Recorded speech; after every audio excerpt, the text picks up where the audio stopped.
hace algún tiempo que quería contarles un poco de mi historia personal con respecto a las ideas, bueno, particularmente con respecto a las ideologías, entonces, bueno, finalmente me decidí a precisamente hacer un vídeo contando un poco de mi perspectiva personal, de mi experiencia de vida sobre la cuestión de las ideologías. Y esto, por supuesto, quisiera plantearlo como una simple historia, una breve reflexión, no porque pretenda de alguna forma ponerme de ejemplo de algo, sino porque eh, tal vez, posiblemente, a través de mi historia particular, de cómo me fui yo relacionando con las ideologías, a alguno le pueda servir precisamente eh, esta, esta narración, ¿no?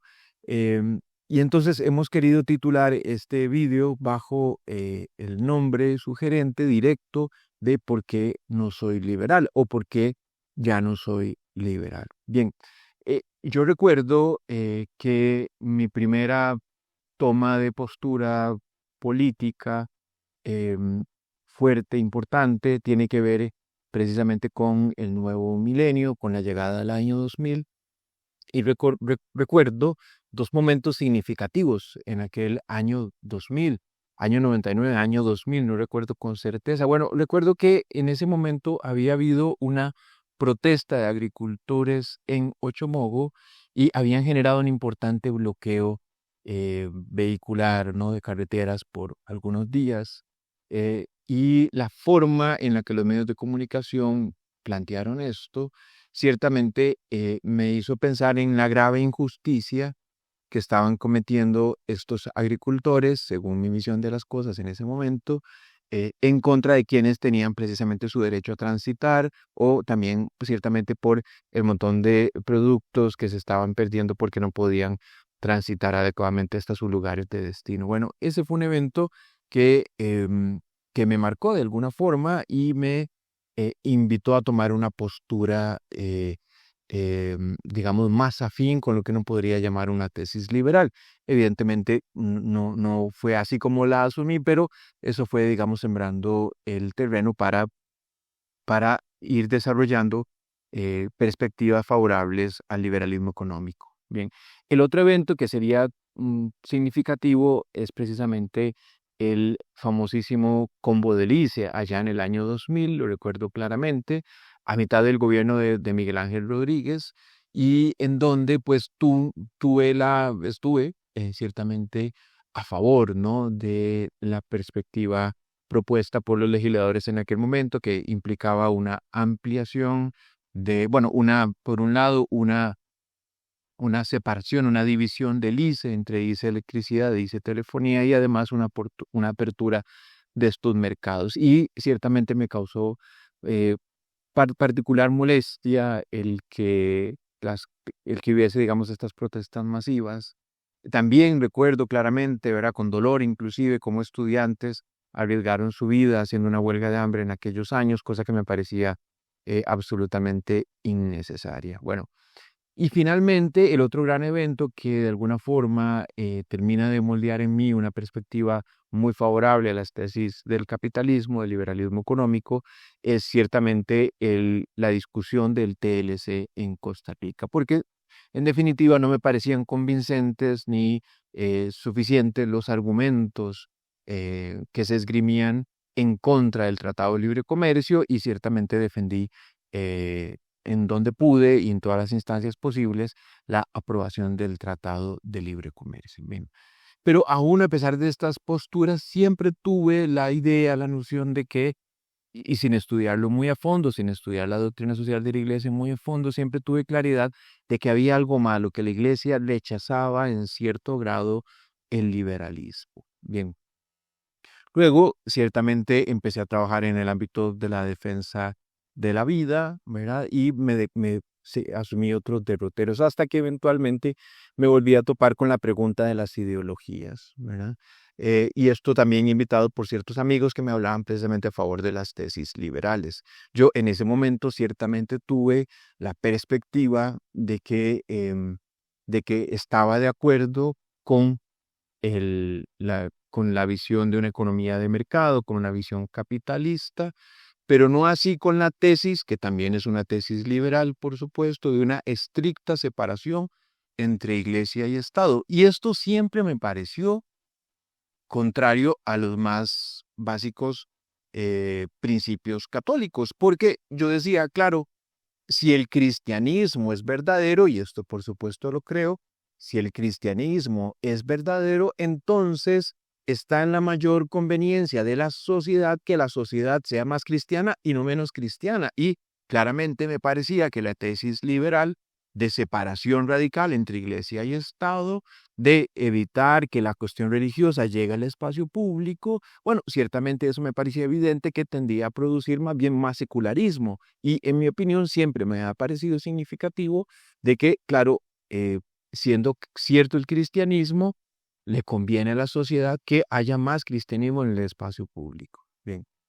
Entonces, de una u otra manera, esta tesis liberal me parecía contraria al ser católico. Y también, por supuesto, me parecía contraria a la idea de unidad de vida, que me parecía fundamental en el ámbito de la defensa de la vida, porque claro, en el ámbito de la defensa de la vida habíamos visto con claridad muchos ejemplos de autoproclamados católicos, autoproclamados cristianos, que por un lado, ¿verdad?, adoraban a Dios el domingo, pero por otro lado, firmaban o avalaban leyes de aborto durante la semana en sus lugares de trabajo. Y esto me parecía, y siempre me ha parecido, hasta la fecha, por supuesto, una horrorosa contradicción, ¿verdad? Me parece una traición de lo más elemental y básico que significa ser cristiano, que es, por supuesto, el ser buen samaritano, el amor al prójimo, que es lo que se trata de encarnar en la defensa de la vida, en la lucha contra el aborto. Bien, entonces, claro, esto me generó algunas inquietudes, pero claro, yo me dije a mí mismo, bueno, vamos a estudiar un poco más el liberalismo económico, sabiendo que el liberalismo político, en general, al menos según esta vertiente, eh, tan propia del pensamiento de Locke, ¿verdad? Por ejemplo, y en general de los liberales de nuestro tiempo, de separación de iglesia y Estado. Y entonces empecé a estudiar un poco la Escuela Austríaca de Economía, empecé a estudiar un poco a Hayek, a Mises y algunos de estos autores, y me parecían en general las tesis por ejemplo, del Instituto Acton, me parecían, digamos, en general tesis razonablemente convincentes. Es decir, me daba la impresión de que, por un lado, la Escuela Austríaca de Economía podía describir bien cómo funciona la economía y cómo hacerla funcionar mejor, y por otro lado, no tocaban, digamos, el meollo, el corazón de la doctrina social de la Iglesia, que conocía en términos generales de oídas, ¿no? Como dice el texto del Antiguo Testamento, ¿verdad? Digamos, no la conocía yo, la doctrina social de la Iglesia, de primera mano, no había leído yo la mayor parte de las encíclicas sociales. Me había relacionado con algunas, había estudiado por acá o por allá el compendio, pero nunca me había dedicado a estudiar las encíclicas de Juan Pablo II, de Benedicto XVI o de los papas previos al concilio, ¿verdad? Y entonces, claro, digamos, tenía como una gran área de desconocimiento, aunque conocía algunas ideas, algunos principios, algunos criterios, pero era un conocimiento más o menos difuso de la doctrina social de la Iglesia. Bien, hasta que tomé la decisión de estudiar un magíster en filosofía política, en estudios políticos, en donde estudiamos la filosofía política, el pensamiento político de autores clásicos, ¿verdad? Estudiamos a Platón, estudiamos a Aristóteles, después estudiamos a la filosofía cristiana medieval, particularmente San Agustín y Santo Tomás, y luego estudiamos a los autores de la modernidad y de la edad contemporánea, ¿no? Y entonces ahí empecé a darme cuenta de que había un quiebre radical, un quiebre muy evidente entre el pensamiento de grandes autores como San Agustín y Santo Tomás y los pensadores de la modernidad, ¿no? Me di cuenta de que la modernidad suponía un quiebre radical con la edad cristiana, no con la Edad Media, con la cristiandad, ¿no? Y que esto, por supuesto, había supuesto el avance del secularismo, el avance del ateísmo, que es un fenómeno que nunca antes se había dado en la historia de la humanidad, hasta que llega la modernidad. El ateísmo es un fenómeno propio de la modernidad y del pensamiento moderno. Bien, entonces empecé a estudiar la filosofía política con un poco más de detalle, llevé un curso de economía política en donde precisamente se entiende que la economía no es solamente una ciencia neutral, o sea, no es en realidad una ciencia neutral, sino que tiene que tener o debe tener un marco ético y normativo. Y además empecé a estudiar a algunos autores eh, como Edmund Burke, ¿verdad? Que es precisamente el padre del pensamiento conservador.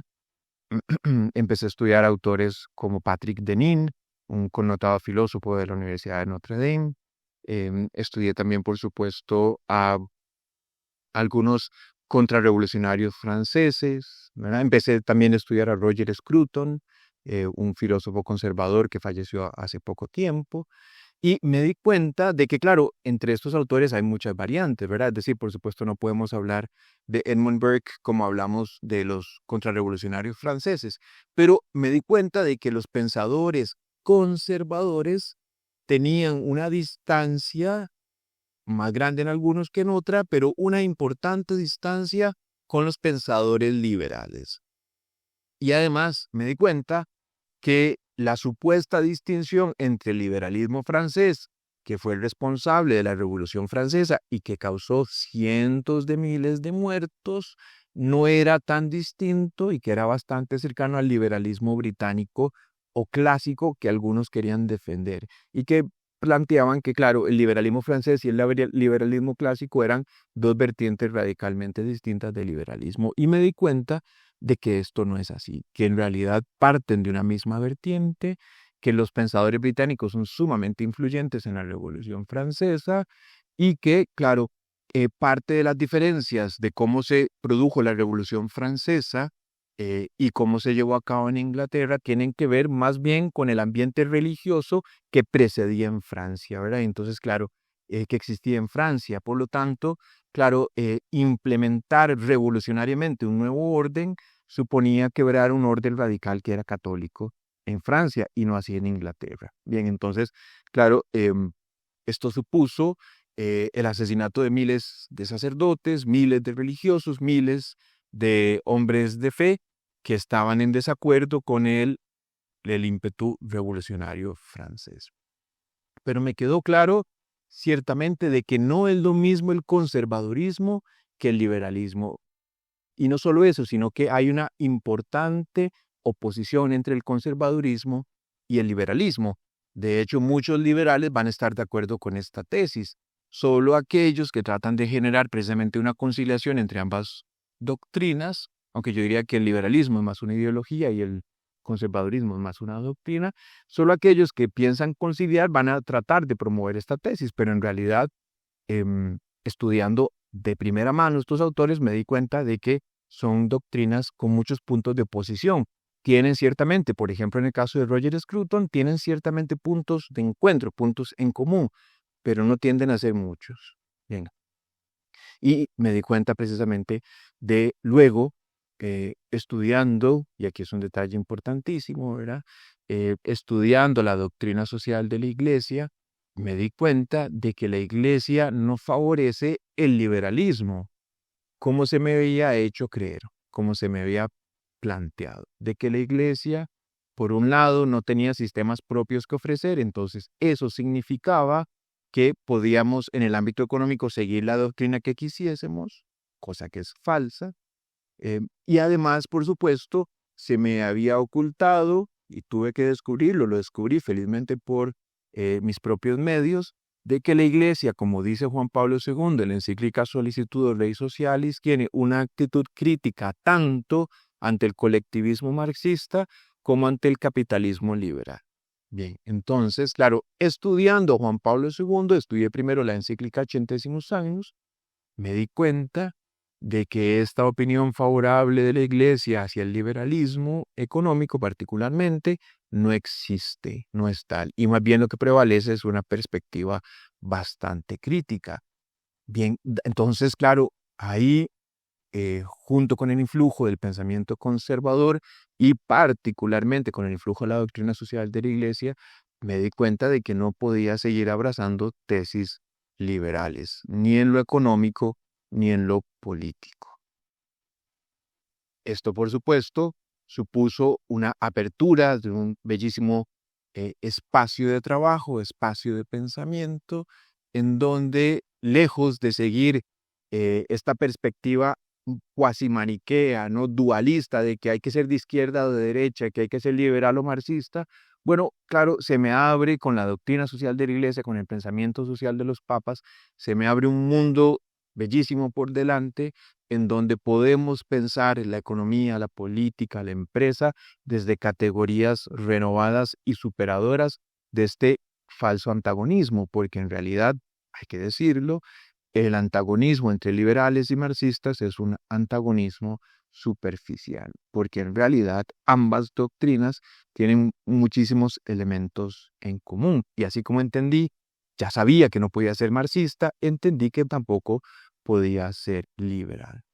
Tanto porque la Iglesia lo enseña, así como por los efectos del liberalismo en la sociedad. Y en ese sentido resultó de particular interés y de muchísimo provecho el texto de Patrick Deneen, que ya se los mencioné. Patrick Deneen, un pensador, un filósofo político de la Universidad de Notre Dame en Estados Unidos, que escribió un libro que fue muy conocido, muy connotado, de por qué ha fracasado el liberalismo. Bueno, este texto me ayuda a mí a entender, a darme cuenta de que varias de las preocupaciones que ya yo venía reflexionando, sobre las que venía pensando, son precisamente fruto de la ideología liberal.